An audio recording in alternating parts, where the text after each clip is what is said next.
Okay, so Stellar Blade, a game surrounded in controversy, and like many of you, I am very tired of it. But I do want to address it briefly before talking about the actual game, which most people can't seem to do apparently. And if you just want the review, just skip to the time code on screen now. Okay, yeah, Eve's design is pretty provocative in nature, which, mind you, isn't exclusive to this game. Plenty of games I'm sure you enjoy have this stuff in it on some level, and if that makes you uncomfortable, that's totally understandable and you can skip this game entirely. But if you don't mind this stuff, and hell, even if you've played some of the examples I've shown, what's stopping you from playing this game? Other than the obvious. I've seen plenty of people who are interested in the game, especially for its combat, say they won't get the game because of people who, quite frankly, make me embarrassed to be a male. Like, seriously, listen to some of these. This petition is not only to free Stellar Blade, but to send a clear message to Sony, Nintendo, and the rest of the publishers in the gaming industry that we players will not tolerate any form of censorship moving forward. Thank you. All over a piece of clothing that was added, mind you. Now, I'm not gonna act like this isn't the most embarrassing thing I've seen grown adults do, but are you seriously letting these guys stop you from potentially purchasing a game you might actually really enjoy? For those of you who have a PS5 and think you might like this game, try out the demo on the PlayStation Store. It's free and it gives you a short part of the game to go through, and it even carries over to the main game, should you choose to purchase it. And if you still don't want to because of Eve's design, there are plenty of outfits that can be earned in-game that cover her up. This biker one was my personal favorite, and this is the outfit I played most of the game with. And if you're one of those people who are complaining about the outfits, there's a link for you below. Okay, but with all that out of the way, let's actually talk about the game. We're starting with gameplay this time because this is really where the game shines. Before release, the developers had said that they were inspired by games like Nier, and even had Nier's creator Yoko Taro try out the game, saying he loved it. But honestly, this game felt more like Respawn's 2 Star Wars Jedi games to me than anything else. You'll be exploring open areas, finding campfires to rest at, and slashing your way through enemies. And much like that game, parrying is one of the main things you'll be doing in Stellar Blade. These are super satisfying to pull off, just listen to the sound it makes.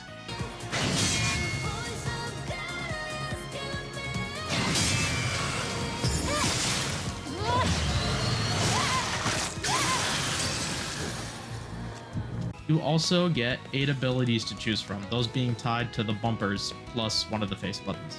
My issue with these abilities is that not all of them feel super useful, and yeah, obviously some of them are gonna be better than others, but there's only 3 I really found that were useful, and those were Slash, Triplet, and Descending Break. Yeah, there were rarely times where I used anything other than these 3 abilities, or maybe I died and looking back on a fight, thinking I could have used another ability. These 3 are basically the only good ones. Eve also has access to a gun, which is honestly only really useful in a couple of these Resident Evil type sections where Eve cannot take out her blade and you need to only rely on the gun. But I did really like these segments as they give a nice change of pace to the usual hack and slash gameplay.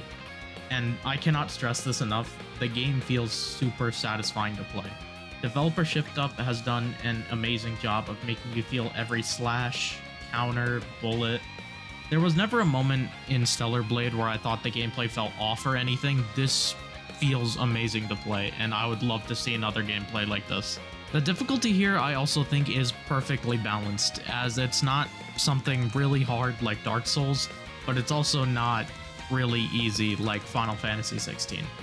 You will die if you get too greedy, so patience is important, and the punishment for dying is never too great.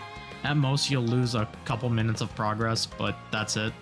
Exploration is fine. You'll sometimes have to do a puzzle or 2, but nothing too crazy. And the game has 9 areas in total to explore, if you count the town of Zion, but only 2 of them are big open areas, and the rest of them are pretty linear. Now, I wouldn't really make such a big deal out of this, but the 2 big areas are they're just deserts, so I don't know why the 2 open areas are deserts, but I feel like a change of scenery would have been nice for these open areas, because this is where you're going to spend most of your time if you're doing side quests and exploration. But while we're on the topic of side quests, there are 60 in total, and the side quests range from defeat this monster here, gather this material here, and my personal favorite, catch this fish here. So, you know, your standard side quest stuff. But I think the story attached to them is decent enough to make you want to do them. But overall, I am extremely happy with the gameplay of Stellar Blade, and honestly, it would be competing with FF7 Rebirth and Persona 3 Reload for my Game of the Year, both of which I have videos on this channel if you're interested, but it has this one issue.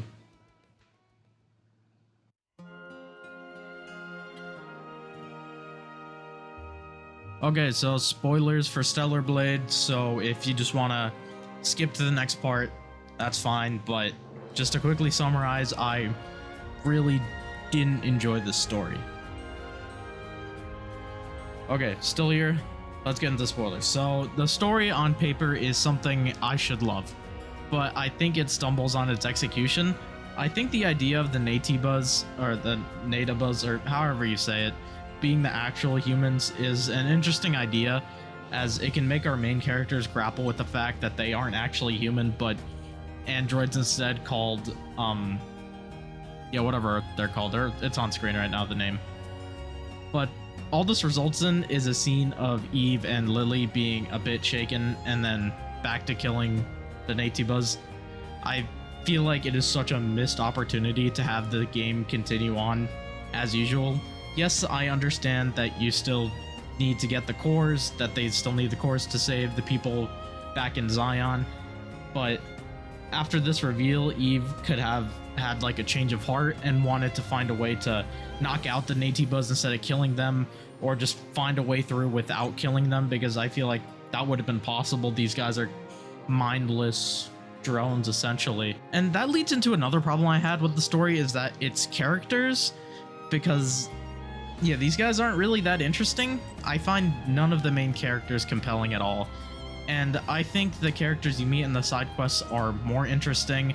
I honestly think they have better stories to tell than the main story, simply because the characters attached to them have more interesting motivations, like this guy who wants to get legs to his girlfriend so she can walk again. But it almost cost him his life, which made the said girlfriend pretty upset, but was ultimately thankful for what her partner had done for her.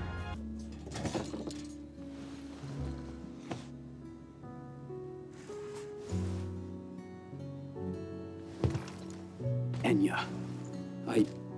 Well, so... Sue. I'm sorry. You thought I wanted to walk? Well... Of course I do. But... well... Walking is meaningless if it means losing you. Enya, I'm sorry. I felt so useless just waiting around, watching. I wanted to help. I just wanted to see you walk again. That's all. Really. I'm sorry. Never do that again. I mean it. Never again.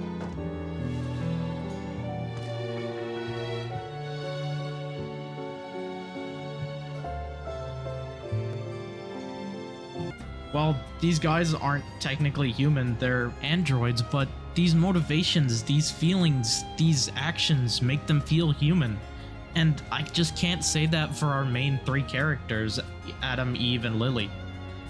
Two of them don't even feel like anything other than just hollow puppets made to loosely string along the story. And the one that actually feels human almost has no stake in the story.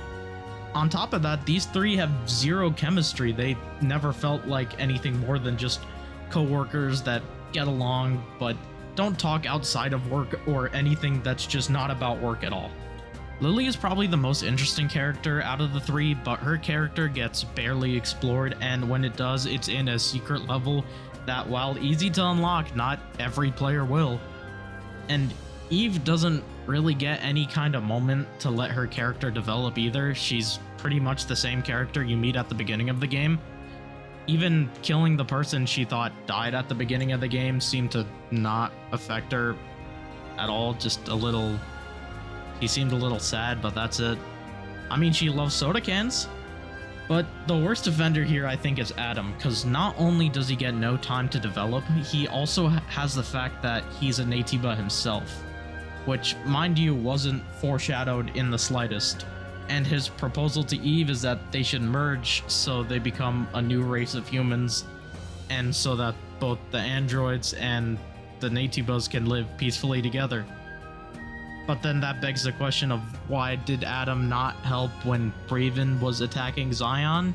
Because he makes a point of giving the last core to Lily so they can help everybody who's in cryosleep, but then just lets Raven rampage through Zion, and she even kills Oracle, who was another Natiba, but then Raven says that she's working for Adam and that Eve can't be manipulated anymore. Like, what?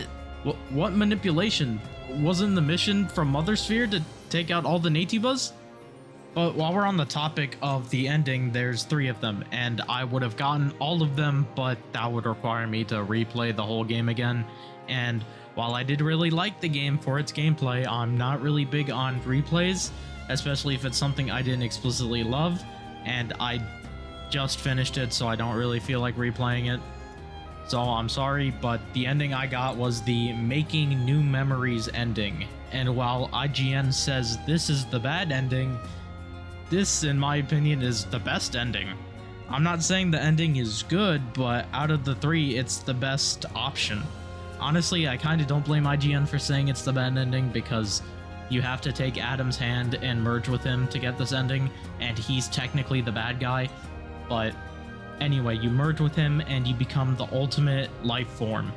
And then a boss battle with the robot that Lily was controlling happens because Mother Sphere decides to take it over. And then after you defeat that, Mother Sphere decides to invade Earth, and then we stop it and get a post-credit scene that says the journey isn't over yet. I gotta say, it's pretty bold setting up for a sequel with your first game. But then that makes me ask the question, why did you have the different endings in the first place?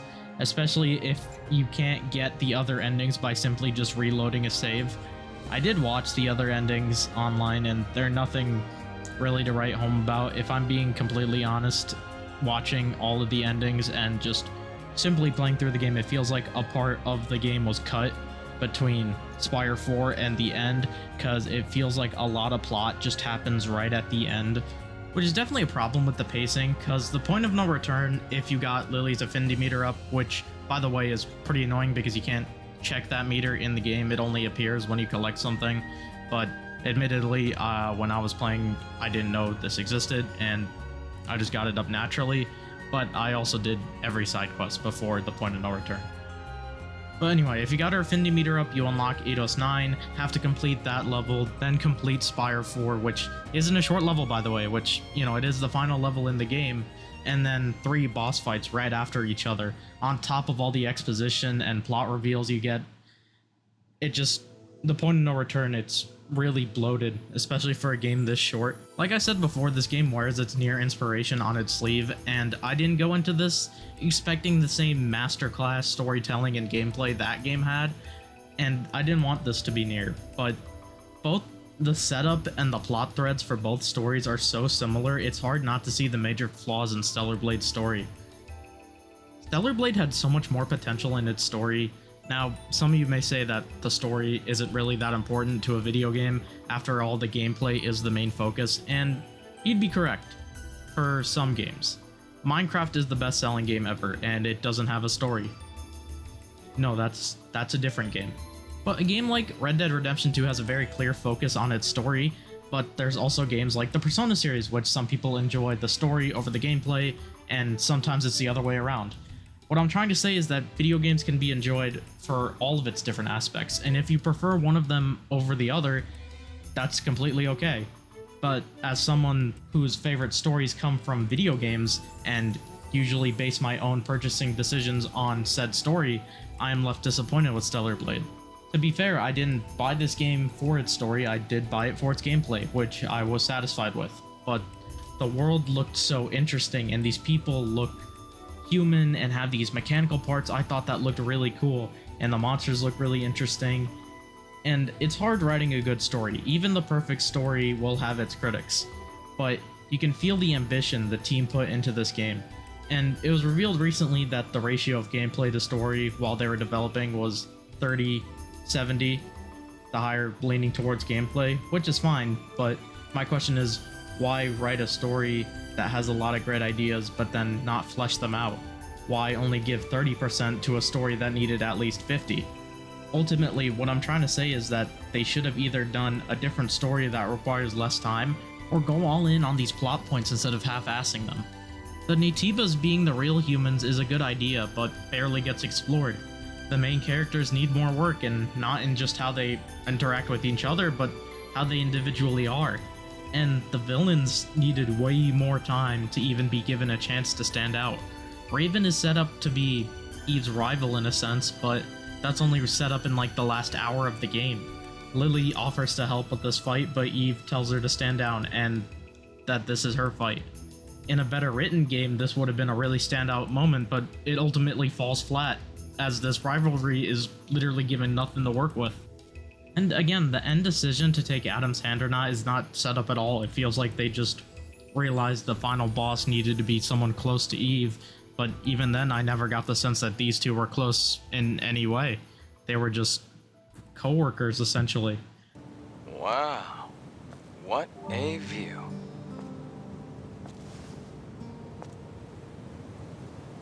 I wonder what it looked like before the war. What do you think it looked like? Well, probably upright buildings, well-manicured flora, and living people. That's it? You have no imagination. Then again, I guess you've never been here before. Imagine bustling streets, crystal clean air, and people smiling everywhere you look. Have you ever seen something like that before, Adam? Yes, a long time ago. And you could bring up the point that their names are obvious biblical references, so this part of the game makes sense. No, it doesn't. Just because your characters' names are supposed to represent something doesn't mean they automatically fit that role. You still need to have an actual character there to attach to the name. And Adam is barely a character at all, and this twist wasn't foreshadowed at all. It comes out of nowhere. Again, this story had a lot of potential, but nothing here is given enough time or thought to be anything but just dressing for the gameplay, which is ultimately really disappointing.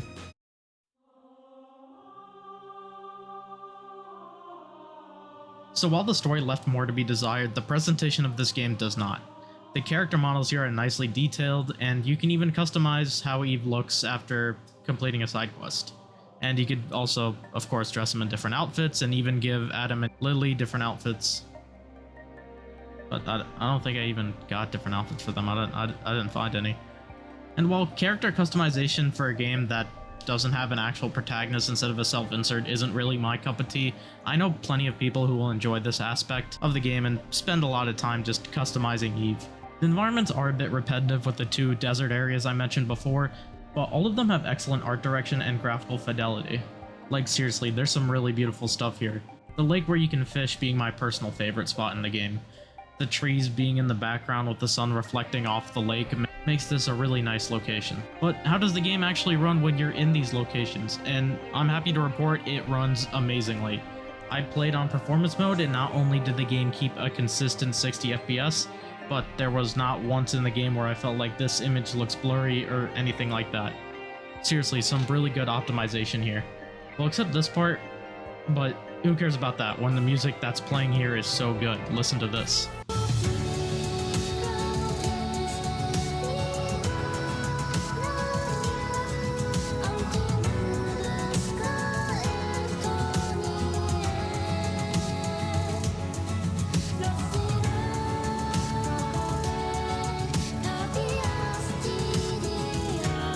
just wow. The soundtrack for this game is absolutely fantastic, and I think it perfectly captures the setting of each area, on top of just being good tracks to listen to. My personal favorite being Zion's town theme.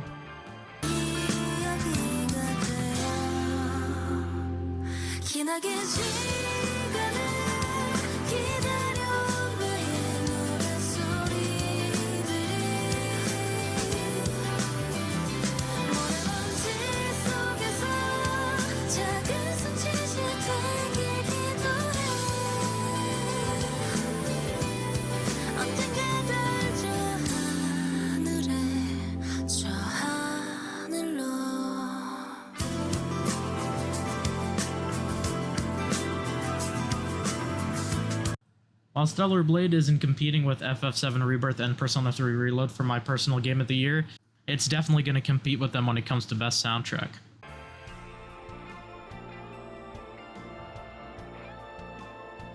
While Stellar Blade did not live up to my expectations when it came to story, it did in almost every other front.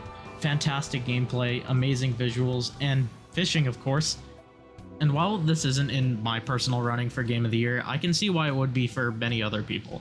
Developer ShiftUp seems to already be talking about a sequel as well as a PC port, so not only can you experience this game if, you don't own a PS5, which is understandable, but hopefully with the sequel they can create a better narrative, because honestly the foundation they've built for this game is pretty solid. That's the only thing they really need to improve upon. But until then, do I recommend Stellar Blade? Yes, I do. Because while the story was lacking, the gameplay is absolutely wonderful, and definitely deserves your attention. I wonder what other games ShiftUp has done.